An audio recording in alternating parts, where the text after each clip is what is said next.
The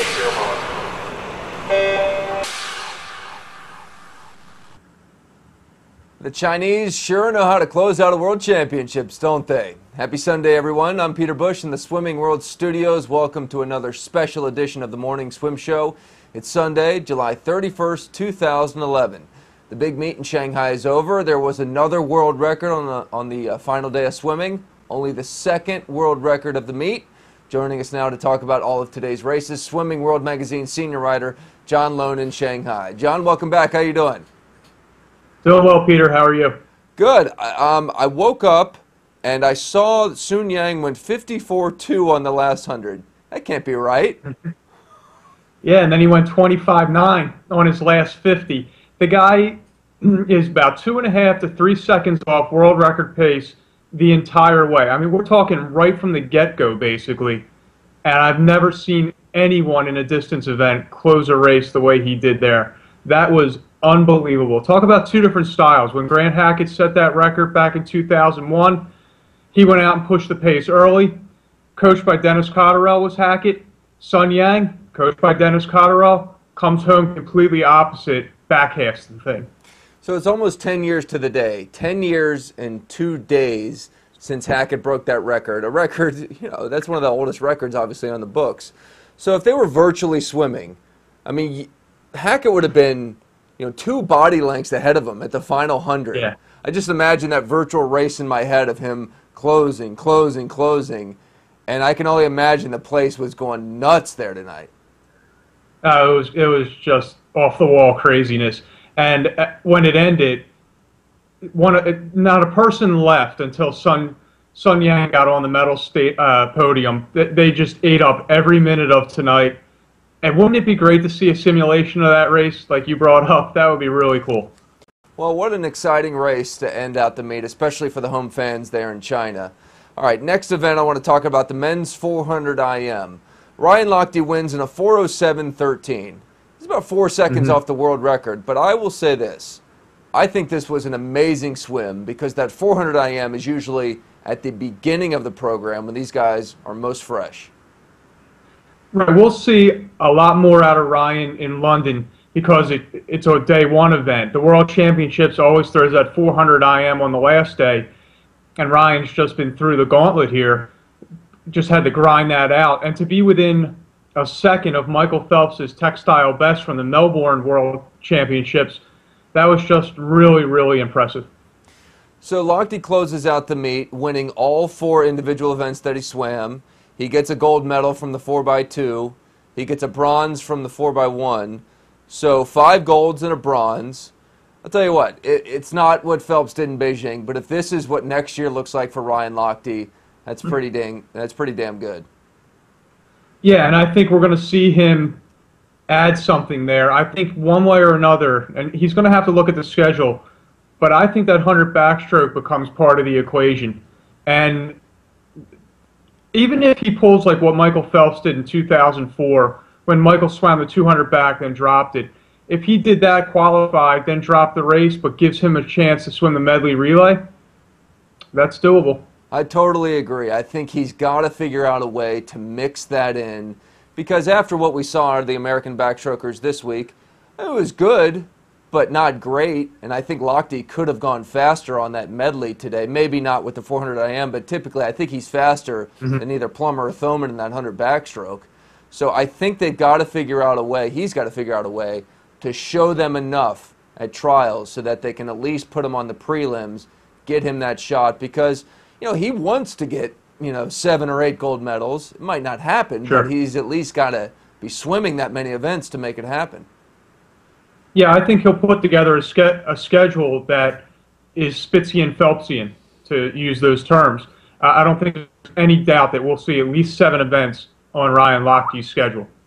All right, Tyler Clary looks like he will definitely get a medal in this next year. I mean, there's really not too much depth at the top. It's Lochte, then there's a big drop-off to Clary and a few other guys, but I think he's got to feel really good that next year he can win an Olympic medal. Yeah, he put himself into that place. I was expecting him to have a battle from Laszlo Che, who had a horrific meet here. He might have gotten the bronze in the 200 IM, but This is the guy who was the silver medalist behind Michael Phelps in 3 events in Beijing. He was 22nd today in the 400 IM, which is arguably his best event. This is a guy who's going 413 in the Mare Nostrum series, can't go any better than 422 today, and that allows Tyler Clary to not really have any sort of battle. All right, let's move on to the women's 400 IM. We are so happy for Elizabeth Beisel. She's always been a great friend of the show, and she put together the swim of her life today, winning the 400 IM 431.78. That is a great swim. And I have to admit that I had Elizabeth wrong on this. I thought she had expended pretty much everything she had in the prelims this morning. I didn't expect her to go much faster than 434. And there she is, 431. Unbelievable. She was tremendous on the last 100, on the freestyle leg. She's scheduled to swim some freestyle events at Nationals. We'll see what happens there. Did you get a chance to talk to Elizabeth afterwards or hear her, have a press conference? I can only imagine with her bubbly personality after swimming such a great swim, she was on cloud 9. I did not get to the press conference for that. I was handling some other things. But you're right. The way she is, even in the water, she just had that look of, whew, I got that one taken care of. I got that first international championship to my credit. Well, good for her. We'll have her back on the show soon for sure. All right, quick mention of the 400 IM. Hannah Miley gets the silver, barely touching out Stephanie Rice, who I know she's coming off some injuries, but not a great meet at all for her. And Yishu Wen, the winner of the 200 IM, who had an amazing second 100 in the 200 IM, she gets 5th. I mean, a nice swim for this breakout star, but I think we both could have seen her winning this event. I thought she was going to be faster because she's been 433, and that would have gotten her the silver medal. She seemed to be geared up more for a 200 here, but she'll be heard from in the future in both distances in the medley. All right, we still have a lot of good stuff to talk about, including the men's 400 medley relay. First, let's take a quick commercial break.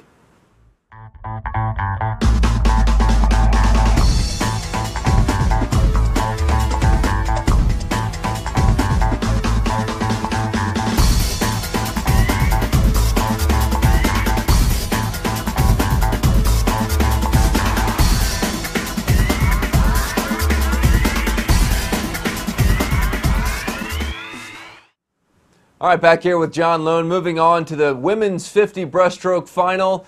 Jessica Hardy gets a world championship, John. And Dave Salo gets the podium sweep. I don't think there was any doubt Jessica was going to win that race. She is just pure speed, and she took it 30.2. Pretty impressive considering that she's now just in textile. Yulia Efimova clips Rebecca Soni, but what a meet for Rebecca Soni to come out with titles in the 100, the 200, adds a bronze here in the 50, also with a medley relay championship, and she got female swimmer of the meet. All right, moving on now. Women's 50 freestyle with the oldest world champ ever. A great bounce back swim for Therese Alsamer. Yeah, unlike yesterday where her finish cost her in the fly, she had a great finish today in the free to win that gold medal. She said she was relieved to have gotten that title. And how can you not be after you're such an overwhelming favorite in the fly? This is the one that really people said, maybe she can win silver or bronze, but not really the title. Kind of reverse of what we expected, but good for the 33-year-old. All right, men's 50 backstroke. Liam Tancock, we've mentioned, he's just a bullet underwater. He specializes in that 50. It doesn't necessarily get you much in the Olympic years, but these guys get a chance to shine in the World Championships. He wins 24.50. Great race, though, with Camille Lecour. Yeah, that was the only gold medal on the men's side for Great Britain, so they kind of squeezed one out right at the end. Not an Olympic event, though, but still defending his championship. That's all Liam Tancock was looking to do here. All right, closing out the final day of swimming was the men's 400 medley relay. I got to tell you, the USA men were very lucky to win this. They were very beatable this time around. Well, it all started in the morning when France goes and throws together a horrific relay.